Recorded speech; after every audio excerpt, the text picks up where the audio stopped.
Welcome to NTD News Today. I'm Kevin Hogan. Let's take a look at our top stories. Violent protests break out in Brazil over the weekend following President Lula da Silva's inauguration. Hundreds were arrested in connection with the breach and attack of government buildings. A new report says the IRS is going after low-income individuals much more than they're going after wealthier people. Some say it's because the agency is suffering from a lack of manpower. 31,000 voter cards sent to non-citizens in Colorado. The election integrity watchdog known as PILF is investigating. Meanwhile, Maricopa County announces its own inquiry into Election Day mishaps. Public schools taking action against big tech. Seattle schools sue tech giants, and New York City schools ban students from using an AI chat box.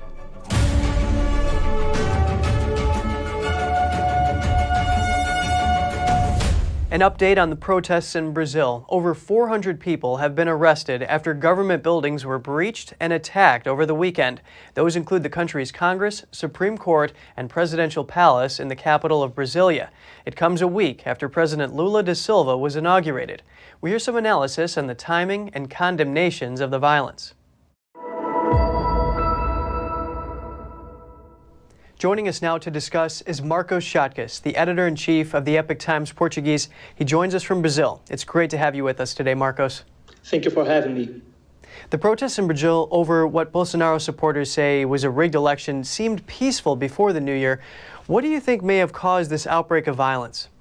Now, I've talked to some of the protest organizers yesterday and today early morning, and what they tell me is that people have possibly been infiltrated there from left-wing movements. They've quoted the National Union of Students, UNI, and Antifa. Now, that's not what most mainstream press have been reporting. And even if people are not infiltrated, I think a sense of hopelessness has probably kicked into the protesters after President Jair Bolsonaro went to the U.S. and the armed forces, the military, which they placed a lot of hope on, didn't act in any way to perhaps firstly investigate the election.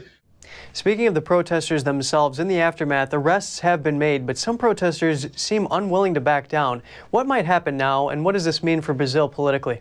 It's a very tense situation for Brazil right now.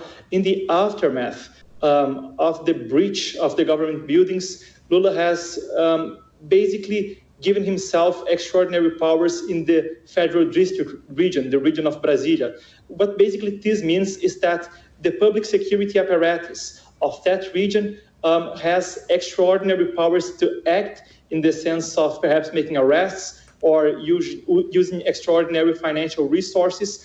And a man has been named the sort of commander-in-chief of his operation in Brasilia, and that man is directly linked to the Communist Party of Brazil.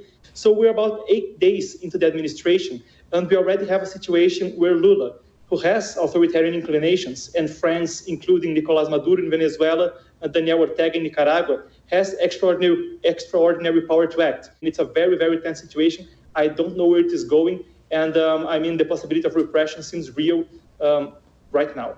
Very tense situation, and thanks for outlining the steps that Lula has taken here. And in terms of vandalism, international leaders have condemned it. How might this affect Brazil and the Lula administration internationally going forward? Most of the coverage I've seen in foreign press basically is quoting the protesters as vandals. And I think even rightfully so from the images we have seen. We still don't know, we still don't have more information about who it was that did this. Law enforcement is working to try to identify these people.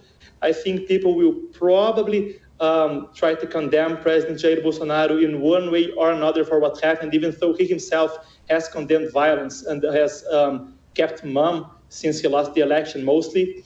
And I think internationally it will probably get Brazil into a situation where international leaders support Lula and try to basically suppress or disenfranchise the local right wing as extremists. And speaking of other countries and former President Jair Bolsonaro condemning the violence, President Biden condemned the violence as well and called it an assault on democracy. Democrats have likened it to the January 6th Capitol breach and have called for Jair Bolsonaro, who condemned the violence himself, to be thrown out of Florida. What is your reaction to this? There are parallels to be made with January 6th, and I think especially in the way left wing has reacted in the U.S., and I think we are likely to see a similar reaction in the Brazilian a left wing, trying to get President Bolsonaro associated to the vandalism and trying to indict him or get him to be unable to run for office in 2026. Thank you for outlining those parallels there. Marco Chatbot, editor-in-chief of the Epoch Times Portuguese. Great to have your analysis. Thank you for having me, Kevin. A new report says the IRS continues targeting low-income earners with more audits than high-earning individuals. It's believed the agency does that due to a lack of manpower. Meanwhile, newly elected House Speaker Kevin McCarthy says cutting back planned funding for the IRS is the first thing he'll try to do. Here's more. A recent report by Syracuse University says the IRS is continuing to audit more low-income groups than billionaires and millionaires. During fiscal year 2022, the rate of income tax audits per 1,000 individuals reportedly stood at 12.7 for the lowest income wage earners and 2.3 for everyone else.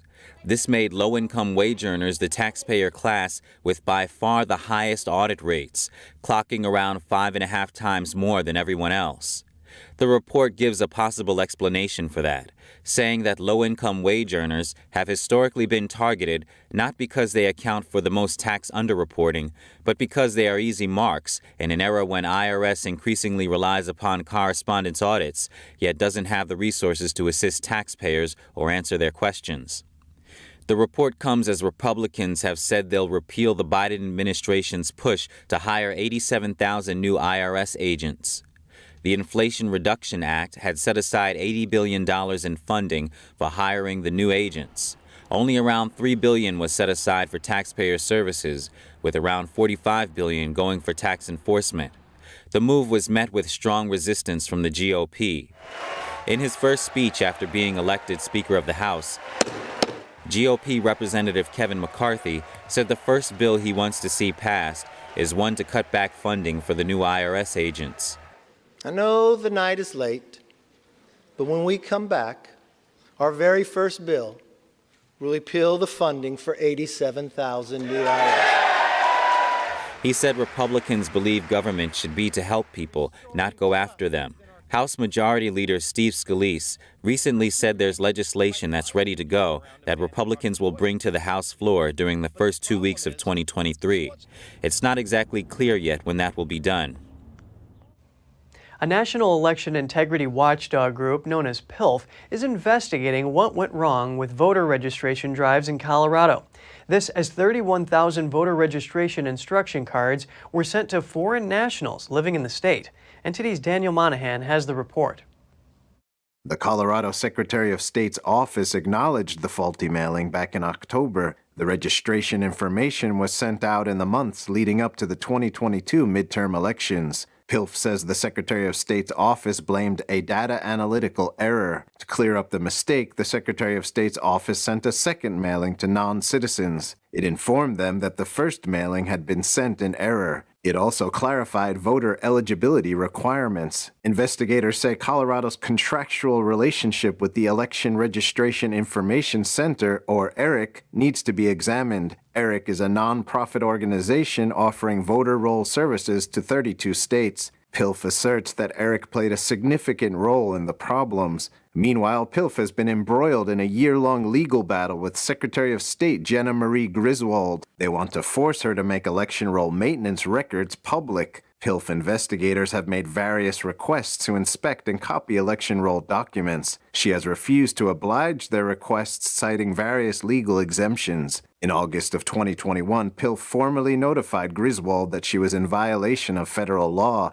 This for failure to permit public inspection of Colorado's state voter list. PILF gave Griswold 90 days to cure the violation or face a lawsuit. The Colorado Secretary of State's office denied PILF's request again in late November 2021. A lawsuit was filed by PILF against Griswold on December 16, 2021, in the United States District Court for the District of Colorado. The case is still pending. Daniel Monahan, NTD News. Arizona's Maricopa County is launching an investigation into the Election Day problems that occurred. Chairman Bill Gates says the probe will be an important step to get to the bottom of the printer issues that affected multiple voting centers. Voters across the county found their ballots couldn't be processed by machines in the 2022 midterm elections.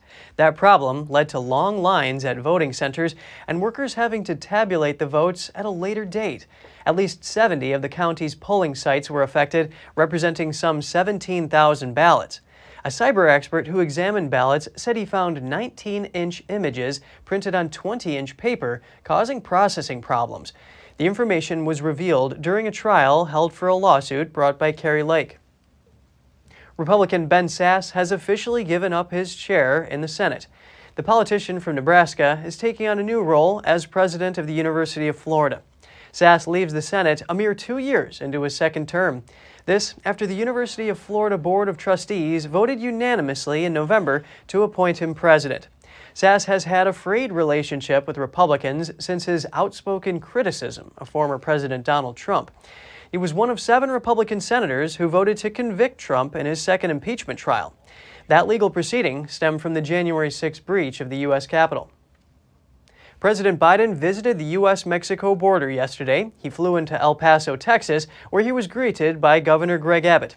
Abbott met Biden as he departed the plane and hand-delivered a letter to him. NTD's Jeremy Sandberg has more on Biden's first visit to the southern border since taking office. Abbott started his letter with, "Your visit to our southern border with Mexico today is $20 billion too little and 2 years too late." His stern words for the president didn't end there. The Texas governor called the trip a photo op and a game of pretend in a carefully stage-managed version of El Paso. He says the city rushed to remove illegal immigrants and migrant camps crowding the downtown core ahead of the visit, and that his trip sidesteps the sites where mass illegal immigration occurs, as well as avoids the thousands of landowners whose lives he says were destroyed by Biden's border policies. Abbott told Biden it's because the administration wants to shield him from the chaos being endured by Texans every day. Biden's roughly 4-hour visit was highly controlled. He encountered no migrants except about a dozen visible on the Mexican side. His visit did not include time at a border patrol station where migrants who cross illegally are arrested and held before their release. He delivered no public remarks. Abbott said in his letter that the border crisis is a direct result of Biden's failure to enforce immigration laws enacted by Congress. He pointed out a stark contrast between Biden's administration and former President Trump's, saying during Trump's time in office, the federal government achieved historically low levels of illegal immigration. Now Abbott says the U.S. is suffering the worst illegal immigration in the history of the country, and that the current open border policies are emboldening the cartels, who grow rich off trafficking fentanyl and human beings. Abbott says all of this is happening because Biden is violating his constitutional obligation to defend the states against invasion through faithful execution of federal laws. He laid out 5 solutions to fix the problem, all of which are immigration laws already on the books. Abbott finished his letter by imploring the president to secure the border by enforcing Congress's immigration laws. Jeremy Sandberg, NTD News. Abbott's solutions include the enforcement of Remain in Mexico and Title 42 and aggressive prosecution of illegal crossings between ports of entry. He also asked that Mexican drug cartels be designated as foreign terrorist organizations and construction of the border wall in Texas be continued. Biden announced last week an expanded list of nationalities that can be expelled back to Mexico. The administration's plan is to block migrants from Cuba, Nicaragua, and Haiti at the border. The administration also plans to let 30,000 migrants from those countries and Venezuela come to the U.S. legally per month. They will need to get a sponsor, pass background checks, and travel by plane. President Biden arrived in Mexico last night. He's there to attend the North America Summit today and tomorrow. He's meeting with Mexico's president and Canada's prime minister. In Seattle, the local school district is suing social media companies, including TikTok and Meta. They say the tech giants are causing the mental health crisis among teenagers. Seattle Public Schools said in the lawsuit, quote, defendants have successfully exploited the vulnerable brains of youth, hooking tens of millions of students across the country into positive feedback loops of excessive use and abuse of defendants' social media platforms. The school district accuses the tech giants of violating Washington state law on public nuisance. Spokespeople for Google and Meta say their platforms have tools to help protect teens online. Students could be using artificial intelligence to cheat on schoolwork. For just that reason, the New York City Department of Education recently blocked an AI service from its networks and devices. The bot is called ChatGPT. It's an AI chat box capable of mimicking human speech. It can also generate essays, technical documents, and poetry, and it's free. The program compiles historical facts and even makes logical arguments that sound convincing. It also ensures the output is grammatically correct. Now, if individual schools want to access the service to study its technology, they need to put in a request. Furman University assistant professor Darren Hick told the New York Post that academia has been blindsided by the technology. A student in his class already used it to fabricate an essay assignment. And coming up, the Chinese regime conducts another military drill near Taiwan. The island's government and a German delegation are condemning it. National security concerns about Chinese espionage are raised in the UK. It comes after a hidden transmitter was found in a government vehicle. More in just a moment here on NTD News Today.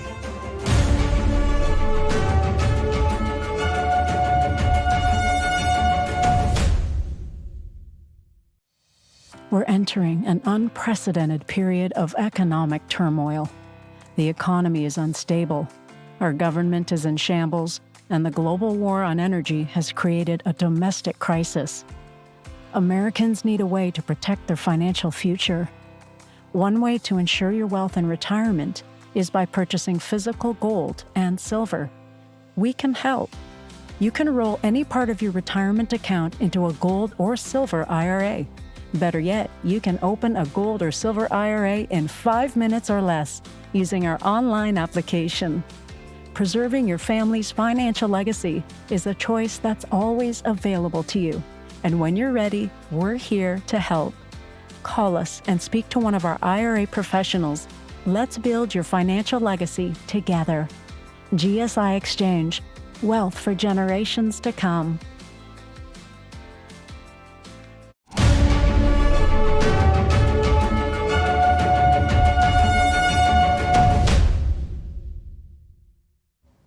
Welcome back. A former U.S. official who spied for Cuba has been released from prison early. She had spent 20 years behind bars for leaking information to the Cuban regime. Ana Montes is one of the highest-ranking U.S. officials ever proven to have spied for Cuba. The U.S. Bureau of Prisons confirmed on Friday that she has been released from prison early. Montes is a U.S. citizen of Puerto Rican descent. She was the top Cuba analyst at the Defense Intelligence Agency. In 2002, Montes pleaded guilty to conspiracy to commit espionage. She was accused of using her position to leak information, including identities of some U.S. spies to the Cuban communist regime. She was sentenced to 25 years in prison. Now turning our attention to the Asia-Pacific region, the Chinese regime staged military drills near Taiwan on Sunday. Taiwanese authorities have condemned the drills. Taiwan's defense ministry said it had detected 57 Chinese military aircraft and 4 warships around Taiwan at 6 a.m. local time on Sunday.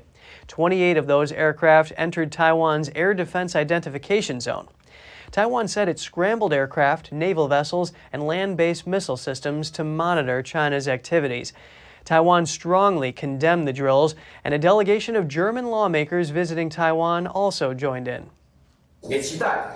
I also hope that international democratic allies can support Taiwan to fight against China's aggression and bullying, protect international peace and stability, and push for China's democratization together. That we support Taiwan when it comes to making it totally clear that military aggression and the threat of military aggression coming from Beijing is unacceptable. And we want to also that you see our visit here as a gesture of support. The German delegation of lawmakers arrived in Taiwan today. Their goal is to show support for the island's democracy amid military threats from China. During their 4-day visit, German lawmakers will also meet with Taiwanese President Tsai Ing-wen and Premier Su Tseng-chang. A statement from the Chinese military said the goal of the military drills was to counter what it called provocative actions by Taiwan and external forces. Beijing claims Taiwan as its own territory and has been threatening to take it under control by force. That's despite Taiwan having its own military, constitution, and leaders. The communist regime has never ruled the island. The discovery of a hidden Chinese tracking device in a UK government car has sparked growing concerns over spyware. Intelligence officials found at least one SIM card capable of transmitting location data. The device was discovered by security officials in a routine search of government vehicles. According to sources, the location transmitter was found inside a sealed part of the vehicle. It was installed by the vehicle's manufacturer before being imported from China. The Chinese regime has dismissed allegations of espionage and unfounded rumors. The device's discovery has prompted the UK government to review urgently security threats coming out of China. Location transmitters can be placed into vehicles without the knowledge of manufacturers.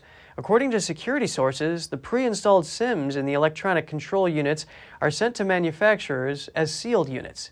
The SIMs can be used by the Chinese regime for purposes of eavesdropping as well as tracking the location of government officials. Security officials have confirmed that sweeping routine checks have increased in recent months following concerns about increased Chinese espionage activity. Meanwhile, UK Conservative Member of Parliament Sir Ian Duncan Smith has stated that it's time to refer to China as a systemic threat. Japan's Self-Defense Force paratroopers conducted joint military drills with U.S., British, and Australian troops on Sunday. The hour-long drill is held every year in January. About 1,000 troops participated from Japan's 1st Airborne Brigade, the country's only unit for parachute assaults. In addition to 70 U.S. Army soldiers, about 30 soldiers from the British and Australian Army also took part in the drill for the first time and jumped off transport aircrafts. After inspecting the drills, Japan's defense minister said the joint exercises demonstrate strong cooperation and ties with allies. He also said he hopes Japanese paratroopers will continue to conduct all kinds of military exercises and live up to the Japanese people's trust and expectations. Sunday's drill mobilized 20 transport aircraft, including the C-130 Hercules plane and the CH-47JA Chinook helicopter, as well as dozens of military vehicles. And still to come, Novak Djokovic returns to the Australian Open after being deported last year. Rafael Nadal will play despite last year's injuries. And a winter tradition returns after a 3-year break due to the pandemic. South Korea's annual ice fishing festival made an impressive comeback over the weekend. Stay tuned for more right after the break.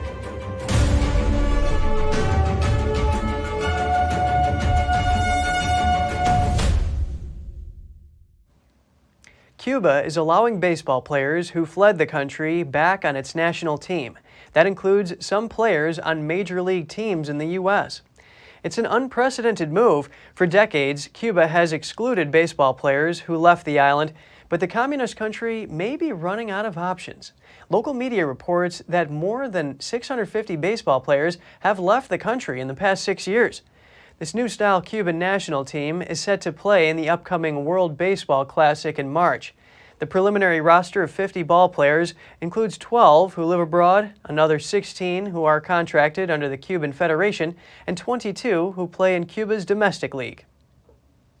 With 1 week to go until the start of the Australian Open, players are gearing up for the first Grand Slam of 2023.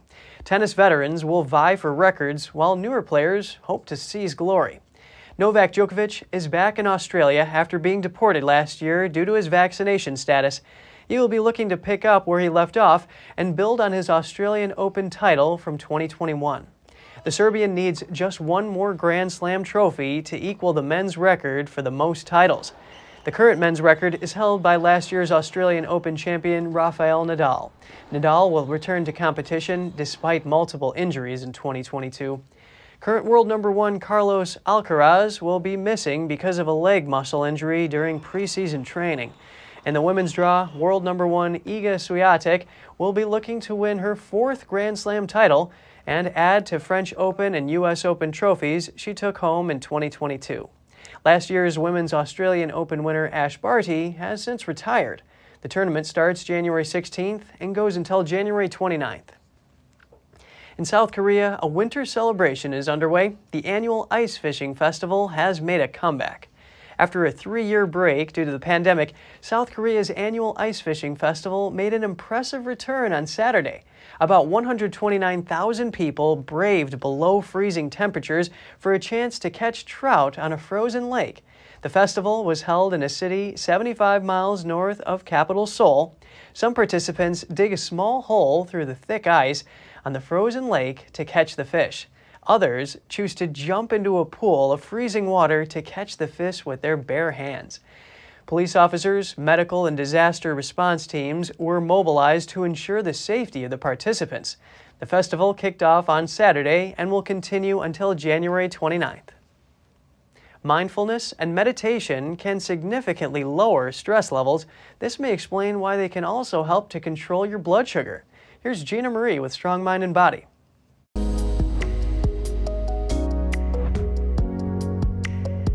New research has found that mindfulness activities like yoga or meditation may help people with type 2 diabetes. It does this by lowering their blood sugar levels. More than 37 million people have diabetes, and the vast majority have type 2. The condition develops when the body loses its ability to process insulin. This is a hormone that carries sugar from blood into the body's cells for energy. When that happens, sugar builds up in the bloodstream. This can damage blood vessels and nerves over time. Many people with diabetes also develop complications. Examples include heart disease, kidney failure, nerve damage in the feet and legs, and potential blindness.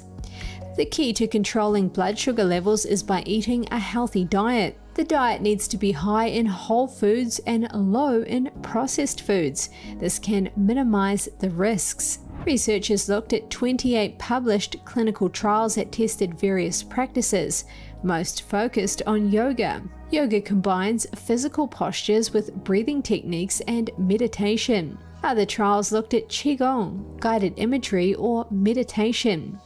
They also looked at mindfulness-based stress reduction. They found that each practice helped people with type 2 diabetes lower their hemoglobin A1C level. Mindfulness may help because it can reduce stress, making diabetes easier to manage. A dip in stress hormones may also help to reduce systemic inflammation. This may help to bring down blood sugar levels. Stress can also trigger poor eating habits, so meditation and a whole food diet is your solution to health and longevity. That's all for today's program. We're really glad to have you with us. Please send us an email if you'd like to tell us something. We're going to put it on screen. For podcasters, that's news.today@ntd.com. I'm Kevin Hogan, NTD News, New York City.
Thanks for watching us on YouTube. Did you know YouTube only keeps selective videos on its platform? So if you want to make sure you get the full picture, just subscribe to our newsletter.